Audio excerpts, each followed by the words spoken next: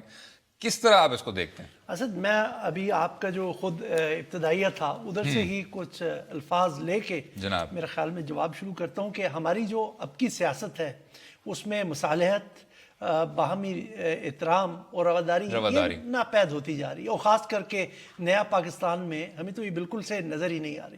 اور عمران خان سے یا اس کی پارٹی سے یہ توقع کرنا کہ وہ کچھ پولیٹیکلی کریکٹ, جسے کہتے ہیں سیاسی طور پہ صحیح چیز کہیں گے, کیونکہ ابھی جو دوبارہ سے انہوں نے چیز چھیڑی ہے اس کا سب کا نقصان حکومت کو ہوگا, پارٹی نہیں کہتے, پی ٹی آئی حکومت کو ہوگا.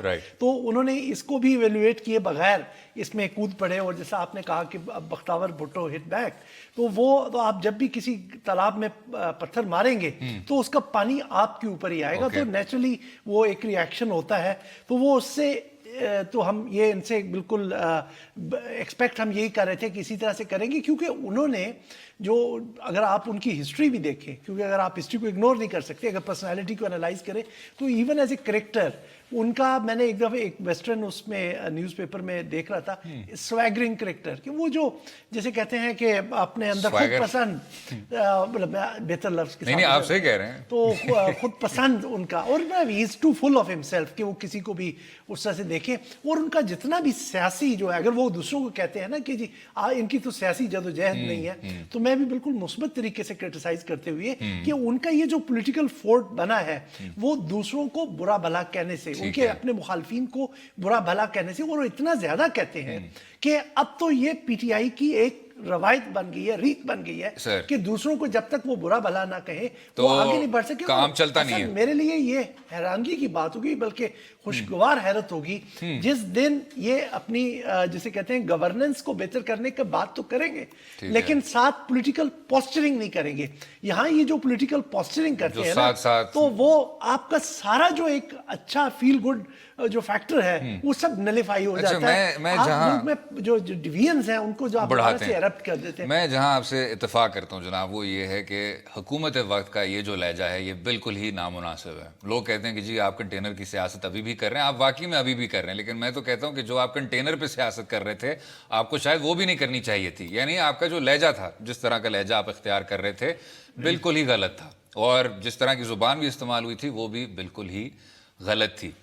میں جس چیز سے تھوڑا سا اختلاف کرتا ہوں وہ یہ ہے کہ یہ جو ایک تنقید ہے کہ جی یہ پاکستان تحریک انصاف کی شناخت بن گئی ہے, یہ جو سلسلہ ہے یہ بہت زیادہ طویل ہے. اگر آپ 90 کی دہائی میں میاں نواز شریف صاحب کی کچھ تقاریر اٹھائیں جس میں کراؤڈ میں کچھ کلادم تنظیموں کے پرچم لوگ بہت خوشی سے لہرا رہے ہیں, جس طرح کی وہ باتیں کر رہے ہیں شہید محترمہ کے متعلق, اور جس طرح ان کے چاہنے والوں نے پچھلی دہائی میں سیاسی جماعتوں کے لیڈران کی فیملیز پہ پتھراؤ کیا ہے, تصویریں لیک کی ہیں, ہر طرح کے, sir you can't imagine mid slinging کی ہے. یہ ایک مسلم لیگ کا بہت ایک جو بنیادی کلچر کا پلانک تھا, کافی دیر سے بنا رہا ہے. اس میں پاکستان پیپلز پارٹی ریلیٹیولی بہتر رہی ہے. پی پی پی کا جو پچھلے کچھ سالوں سے کردار رہا ہے وہ پرسنل نہیں ہوتے, ان پہ زیادہ تر پرسنل باتیں کی جاتی ہیں, تو اس لیے ان کو بالکل ڈسٹنگوش کرنا چاہیے. ایشو یہ ہے سر کہ یہ ایک مسئلہ جو ہے نا یہ وسیع سے وسیع ہوتا جا رہا ہے. سر میں آپ سے بالکل ایگری کرتا ہوں, لیکن مسئلہ یہ ہے کہ عمران خان اس معاشرے کی پیداوار ہے, ٹھیک ہے. ان کا ایک پرسنل کریکٹر جو تھا, جو میں نے آپ کو ان کو خود پسندی بتایا, یا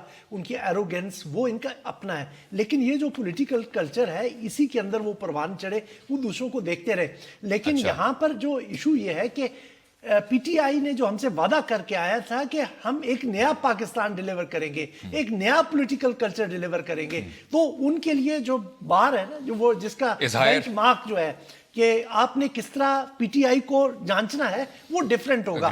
دوسروں نے یہ نہیں کیا تھا. ابھی پچھلے ٹینیور میں دیکھ لیں پی ایم ایل این کے لیڈر کس طرح کی زبان بولتے تھے, وہ آپ کے سامنے جاوید لطیف دیکھ لیں, رانا ثناء اللہ کو دیکھ لیں, سب کو ادھر بھی اس طرح کے لوگ ہیں. لیکن یہ وہ جماعت جو کہ یہ آئی تھی کہ ہم لوگ یہ والا سیاسی روایت کو بدلیں گے, ہم بہتر گورننس لائیں گے, ان سے اس طرح کی چیز ایکسپیکٹ کرنا میرے لیے تھوڑا سا جسے کہتے ہیں کہ پریشان کن ہے. اور آخر میں جناب جب شہید محترمہ پہ حملہ ہوا تھا تو میاں صاحب ہسپتال پہنچے تھے, عمران خان صاحب کی بھی تیمارداری کی تھی جب وہ گرے تھے, ابھی بلاول بھٹو صاحب جائیں گے میاں صاحب سے ملنے. ان چیزوں سے آپ کا جو سیاسی قد ہے وہ چھوٹا نہیں ہوتا, لوگوں کو یہ پسند آتا ہے. اور جب آپ خود عوام کے منتخب نمائندے ہوتے ہیں تو آپ کے پیچھے سر لاکھوں ووٹ ہوتا ہے, اور کیونکہ آپ ایک رول ماڈل ہیں, آپ ان لوگوں پر چاہے آپ کچھ بھی کہیں, آپ کی باتوں سے ان لوگوں پر اثر پڑ رہا ہے. جو لیڈر ہے سر, اس کا جو مورل کیلکولس ہے اس کو تھوڑا سا زیادہ بلند ہونا چاہیے. اس وجہ سے جناب وہی جو اس شو کی ٹیگ لائن ہے اختلاف سے اتفاق تک, اس سیگمنٹ میں میرے خیال سے شروع سے ہی اتفاق کر رہے تھے. اگلے حصے میں بات گے کلادم تنظیموں کے خلاف جو ایک بہت ایکسپینسو قسم کی کارروائی کی گئی ہے. باقر صاحب اس پوائنٹ پہ اختلاف کریں گے, مجھے پتہ ہے, اس پر بات کریں گے. رہیے ہمارے ساتھ.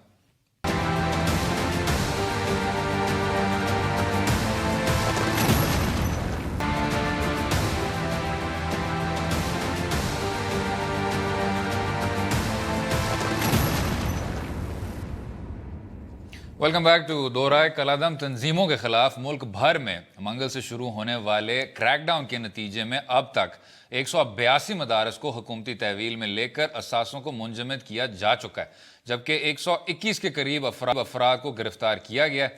اس کے علاوہ 34 اسکول و کالج اور 160 ڈسپینسریاں, 184 ایمبولنس ہیں, 5 ہسپتال, 8 دفاتر بھی حکومت نے تحویل میں لے لیے ہیں.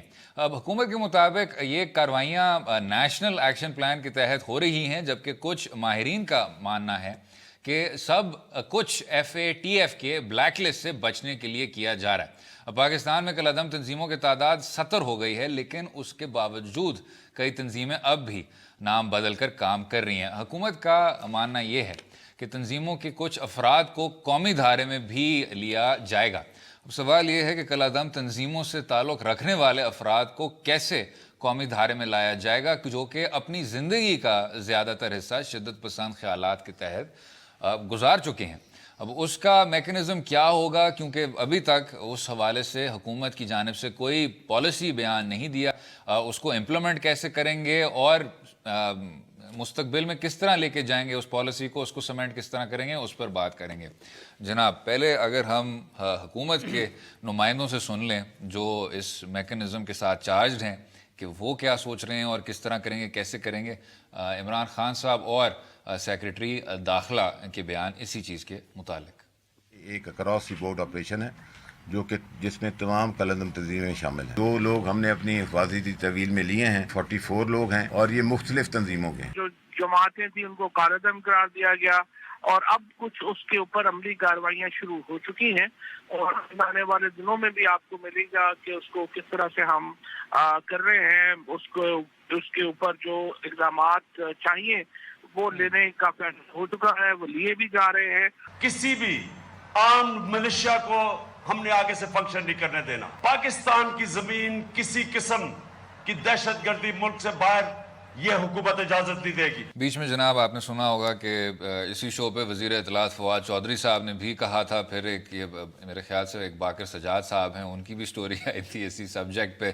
جناب یہ جو کریک ڈاؤن ہے اور جو میں آپ سے پوچھنا چاہ رہا ہوں, سب سے پہلے اگر ہم میکنزم کی بات کر لیں, آپ نے پروسکرائب کیا, بہت اچھی بات ہے. ہم نے ابھی سارا وہ ایک لانڈری لسٹ بھی پڑھی ہے ہسپتالوں کی, ڈسپینسریز کی, جو بہت ایک طرح سے بنیادی وسائل ہیں ان تنظیموں کے. لیکن اور ابھی ہم یہی ڈسکس کر رہے تھے, یہ جو ساری تنظیمیں ہیں ان کی جو مختلف شکلیں تھیں, آپ نے ماضی میں ان کو کلادم قرار دیا تھا.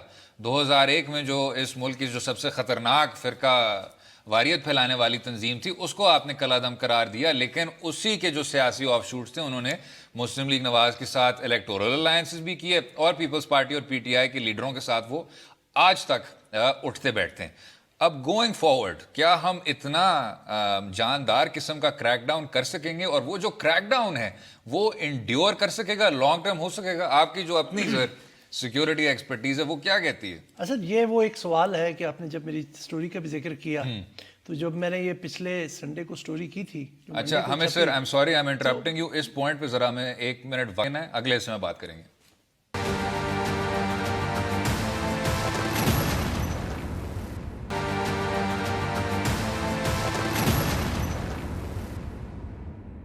Welcome back to Do Raye. Before we left slightly abruptly بات کر رہے تھے کل عدم تنظیموں کے بارے میں, اور یہ کہ یہ تمام کارروائیاں پہلے بھی ہو چکی ہیں, حکومت نے اسی طرح کا عہد پہلے بھی کیا ہے, اور یہ کہ جی کوئی ٹالرنس نہیں ہوگی, کوئی برداشت نہیں ہوگی ایسی تنظیموں کے متعلق, یہ بھی پہلے ہم سن چکے ہیں. جناب باقر صاحب, آپ کی سٹوری کا بھی حوالہ دیا تھا میں نے پچھلے سیگمنٹ میں, اس بار کیا کچھ مختلف ہوگا؟ ہم نے ہسپتال اور ڈسپینسریوں پہ قبضہ کر لیا. یہ ہم بار بار یہ اس طرح کہ جیسا آپ نے ذکر کیا کہ یہ بار بار وعدہ بھی کرتے ہیں قوم سے, اور یہ ہم نے جنگ ملک کے لیے لڑنی ہے, لیکن پھر ہم اس کو پائے تکمیل تک اس لیے نہیں پہنچا پاتے کہ نہ مطلب ہم میں ول کی کمی ہے, پولیٹیکل ول کہیں یا ایگزیکٹو ول کہیں, میں میرا خیال میں زیادہ سیف ایگزیکٹو ول کہہ سکتا ہوں, اور اس کے بعد ایبلٹیز کی بھی, کیپیبلٹیز کی بھی, یہ سب ایشوز ہیں جو ہمارے ملک کو درپیش رہے ہیں.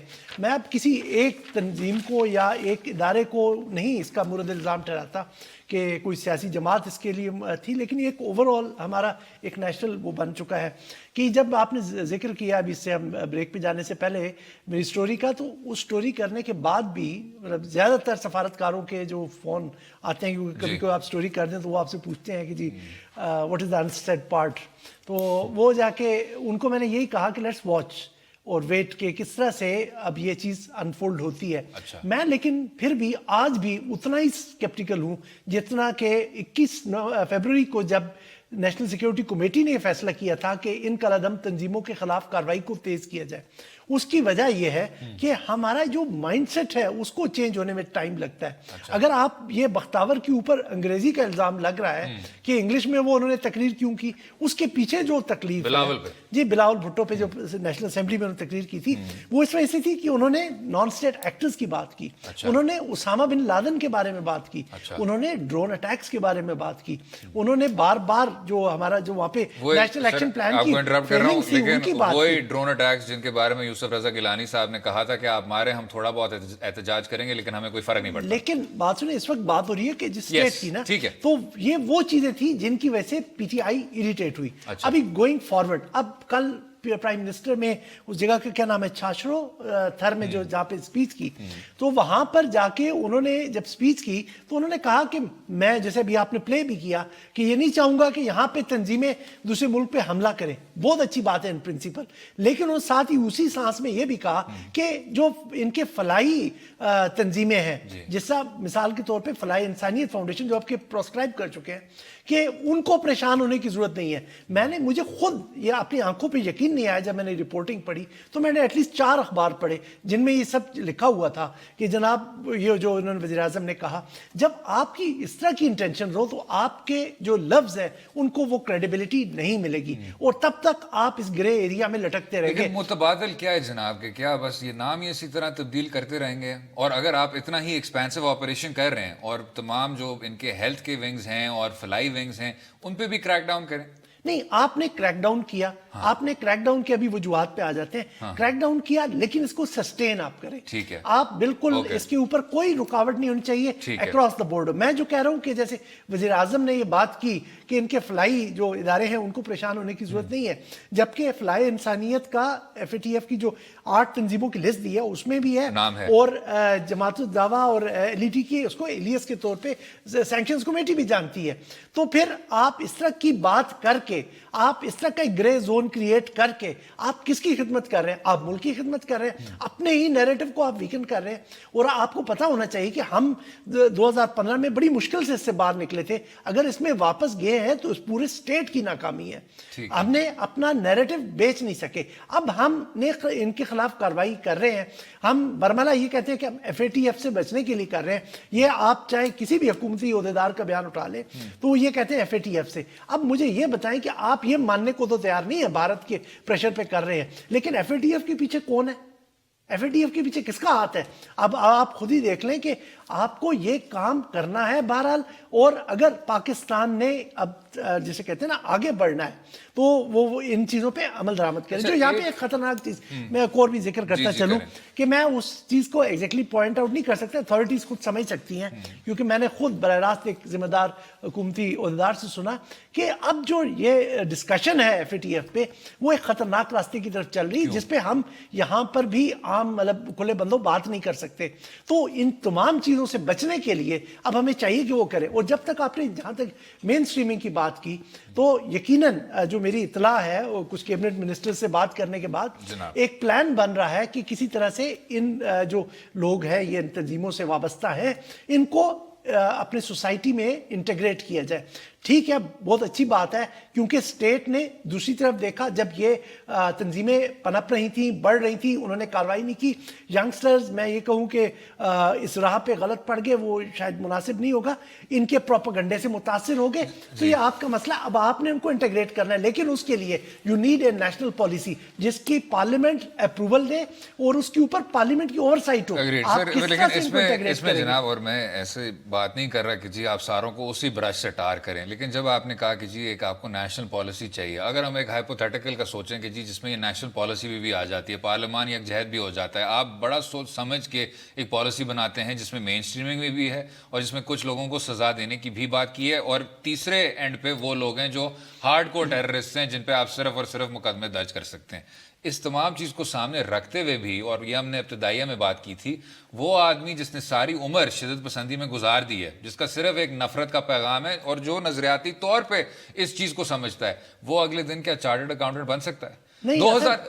2011 میں سر ہم نے کیا کوشش کی تھی، اسی پنجاب حکومت نے سیکٹیرین لیڈرز کو رہا کیا تھا یہ کہتے ہوئے کہ جی یہ جو لوگ ہیں ان کو ہم مین اسٹریم کریں گے. کیا ہوا سر؟ وہ اتنی زیادہ انتہا پہ چلے گئے تھے کہ جو پیچھے والی سیکٹیرین پارٹی تھی وہ اس کو کچھ ڈسٹنس پہ چھوڑ گئے تھے، اور آپ کے جو فرقہ وارانہ حملے تھے، چاہے وہ کوئٹہ میں ہو، چاہے وہ جنوبی پنجاب میں ہو، چاہے وہ آپ کے شمالی علاقوں میں ہو، وہ بھی پھر آسمان سے بات کرنا شروع ہو گئے تھے. 2012 اور 2013 تاریخ میں ہمارے بہت بدترین سال ہیں فرقہ واریت کے حوالے سے. کیا ہوا سر؟ آپ واپس پھر پولیس آپریشن پہ آئے، واپس آپ کارروائیوں پہ آئے، واپس آپ آئے جو آپ کے وہ پرانے طریقے جن کے اس شو پہ تنقید کی جاتی ہے. تو سوال یہی ہے سر، کیا یہ لوگ مین اسٹریم ہو سکتے ہیں؟ آپ کو سب سے ہارڈ کور لوگ مین اسٹریم ہو سکتے ہیں؟ آپ کو اس کے درمیان یہ ڈسٹنکشن بنانی پڑے گی. جن ہارڈ کور کی آپ بات کر رہے ہیں ان کا تو سوچنا محال ہے کہ وہ دوبارہ سے اس میں آپ کی مین اسٹریم ہو جائیں، یا وہ جو شدت پسندانہ ان کا سوچ ہے. تو کرائٹیریا کیا ہوگا؟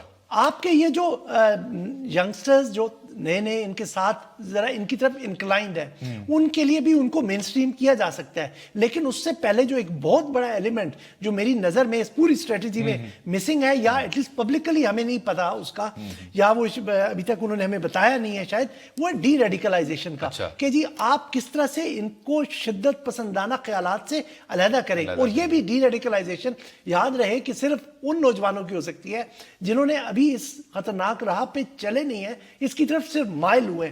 لیکن جو آدمی، جو لیڈر کافی زیادہ ایکسٹریمسٹ جو آئیڈیالوجیز کو رکھتا ہے اور ان کو پروپیگیٹ کرتا ہے، اس کو اس سٹیج پہ درست کرنا بہت مشکل ہے. اب اس کے لیے آپ کو ایک پوری علیحدہ سے اسٹریٹجی بنانی پڑے گی کہ آپ نے اس کو کس طرح سے کنٹین کرنا ہے. لیکن اس سے پہلے آپ کو ایگزیکٹو ول ڈیولپ کرنی ہے. مجھے آج بھی ایگزیکٹو ول جناب، اسی پہ اور وہ ایک نقطہ ہمارا رہ گیا تھا. آپ نے بات کی کہ جی جو ہماری سیاسی حکومتیں ہیں یا چلیں عسکری قوتیں ہیں، جو بھی آپ کے سٹیک ہولڈرز ہیں، ان میں یہ جو ول پاور ہے وہ رہتا نہیں ہے. لیکن اس کا جو متضاد بیانیہ ہے، اور یہ آپ کے جو امریکی جرنیل ہیں ڈیوڈ پٹریس وغیرہ، انہوں نے بھی اس چیز کا ذکر کیا کہ جی آپ پاکستان کی ایک سیکنڈ کے لیے پوزیشن سمجھیں اور جو ان کی اپنی مجبوریاں ہیں وہ سمجھیں. اگر اتنی زیادہ کالعدم تنظیمیں ہیں، اگر اتنی زیادہ دہشت گرد تنظیمیں ہیں، تو کوئی بھی ریاست، اور آپ اپنے گرد بھی دیکھ لیں خطے میں کہ دہشت گردی نے کیا کچھ نقصان نہیں پہنچایا، کوئی بھی ریاست ان تمام قوتوں کو، and I am not saying I agree with this, میں بس ایز اے پوائنٹ آپ سے پوچھنا چاہ رہا ہوں، کوئی بھی ریاست ان تمام قوتوں کو ایک وقت میں ان کے ساتھ مقابلہ نہیں کر سکتی. تو یہ جو پاکستان کے اپنے بھی آپ کے کچھ کنزرویٹو اینالسٹ ہیں جو بار بار کہتے ہیں کہ دیکھو جی ہم ان تمام تنظیموں کے خلاف ایٹ دا سیم ٹائم مقابلہ نہیں کر سکتے، اس کے بارے میں کیا کچھ کیا جائے؟ کیا کر سکتے ہیں؟ Can we fight all of them at once? Can't fight all of them at once. انہوں نے اتنا بڑا نیٹ ورک بنا لیا ہے کہ ان کو اب ان سے مطلب ان کو ختم کرنا ایک بہت بڑا جسے کہتے ہیں نا اس ملک پہ آسان ہوگا, ایک بڑا مشکل کام ہے. لیکن آپ نے بسم اللہ تو کرنی ہے. اگر آپ کی بسم اللہ اسی طرح سے ہوگی کہ آپ نے گڈ اور بیڈ کی ڈسٹنکشن رکھنی ہے, تو پھر آپ کی بسم اللہ میں سمجھتا ہوں نہیں ہوئی. آج بھی آپ بین الاقوامی پریشر کے تحت کر رہے ہیں, آپ کا دل اس چیز پہ مان نہیں رہا, لیکن آپ اس راستے پہ چلیں تو صحیح. لیکن سر آپ 2007 میں کدھر کھڑے تھے؟ 2007 میں تو آپ کہہ رہے تھے کہ جی انہی لوگوں کے ساتھ ڈیل کریں, آپ ان کو پورا سواد پکڑا دیں. اس کے پیچھے پی پی پی, اے N P, P T I, وہ سب یکجہت کھڑے ہو رہے تھے, پی ایم ایل این, کہ جی آپ یہ جو تمام آپ کی ٹیریٹری ہیں ان کو سیڈ کرتے جائیں. بہت زیادہ سر آپ نے ان کے جھنڈے کو کھڑے, آپ نے شہادتیں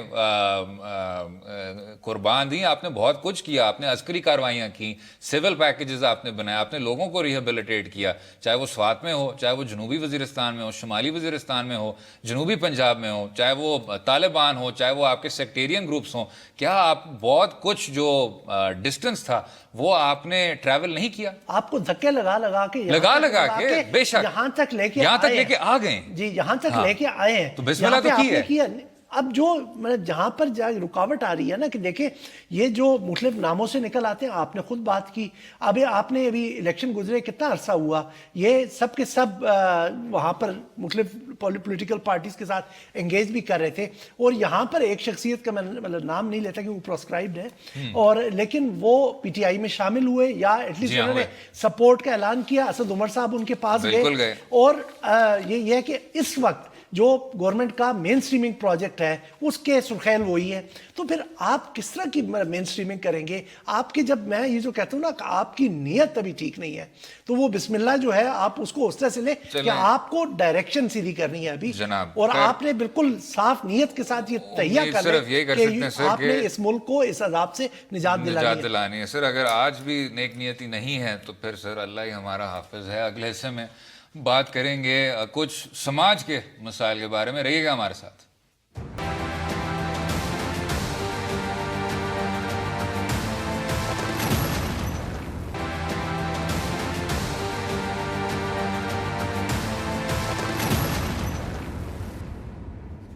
welcome back to Do Raye. Cricket کی تاریخ میں یہ پہلا موقع ہے جب ہندوستانی کھلاڑی نے ملٹری کیپس پہنی ہیں. اب اس سے قبل جب بھی پاکستان اور ہندوستان کے درمیان حالات خرابی کی طرف گئے تو کرکٹ ڈپلومیسی کے ذریعے سرحد پر جاری کشیدگی کو ٹھنڈا کیا گیا تھا. مگر اس بار ہندوستانی کھلاڑی وراٹ کوہلی کی کپتانی میں ملٹری کیپس پہن کر گراؤنڈ میں نمودار ہوئے ہیں. اب یہ اس سے کیا ثابت کرنا چاہتے ہیں یہ تو ساری دنیا کو معلوم ہے, مگر کیا اس سے کرکٹ کے کھیل کو فائدہ ہوگا؟ یقین مانے بالکل نہیں ہوگا, کیونکہ کھیل ہی وہ واحد ذریعہ ہے جس میں عوام کو جوڑا جاتا ہے. اب اگر اس میں بھی سیاست آ گئی تو پھر نہ ہی تو اولمپکس ہو سکیں گے اور نہ ہی جونیئر لیول کی کوئی ٹیمیں پارٹیسپیٹ کر سکیں گی. مگر سوال یہ ہے کہ ایسا کیا ہوا اور کیوں کیا گیا, اور کیا وار جنگوازم ہندوستانی میڈیا سے نکل کر ہندوستانی کھلاڑیوں تک بھی پہنچ گیا ہے؟ اگر پہنچ گیا ہے تو اس کا بھی کیا حل ہے, اس پر بھی بات کریں گے. جناب یہ جو کرکٹ کیپس ہیں سر, آپ نے اب اس میں بھی یہ اس طرح کی چیز کر رہے ہیں.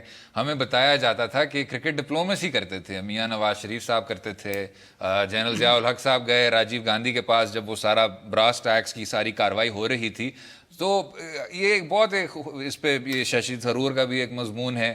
کرکٹ ڈپلومیسی ایک ذریعہ تھا جس سے آپ پیپل ٹو پیپل کانٹیکٹ بھی کرتے تھے, جس سے آپ لوگوں کو بھی جوڑتے تھے, اور ایک لمحے کے لیے آپ یہ بھول جاتے تھے کہ کس کے پاس کتنا ایٹمی اسلحہ ہے, کس کا پلڑا بھاری ہے, کس کے پاس میگز ہیں, کس کے پاس F-16 ہے. خیر کس کے پاس میگز ہیں اور کس کے پاس F-16 ہے وہ تو ثابت ہو گیا. SU-30 کی بات ہو رہی ہے, SU-30 کی وہ تو اب بات بھی بہت آگے بڑھ گئی ہے. بٹ خیر we won't get into that, کیونکہ سر ذمہ دار جہاز تو F-17 میں گرا سر. نہیں سر, جو JF-17 نے F-16 نے بالکل بھی نہیں گرایا.